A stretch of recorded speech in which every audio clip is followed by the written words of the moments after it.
Good morning. For me, it is in Wilmington, North Carolina. But I want to say to you this morning, welcome to Course 3. You finally reached the place to where we've laid such a foundation. Now we can have a little fun.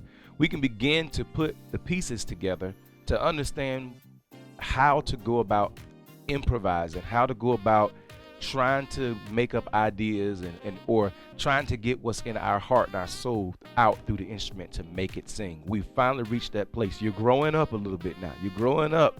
You're growing up. That's what this course is all about. It's about growing up a little bit. You're not grown yet, but you're growing up. You're not walking, you're not crawling. Now let's run a little bit. Let's learn how to improvise. Let's learn how to play from our heart and soul. So once again, if I haven't said it already, I want to say thank you. Thank you for taking my courses up to this point.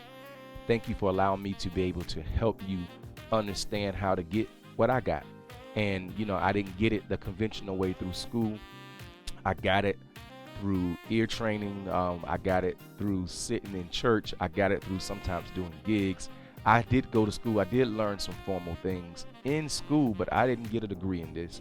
And so a lot of my ways of explaining things are going to be from some of the things that just made sense to me, learning things from the standpoint from which I learned from and getting lessons from my brother who played saxophone before me, who was my hero. So let's get ready to get into it. I hope you're ready, because now we're about to go ahead and have some fun and make some music.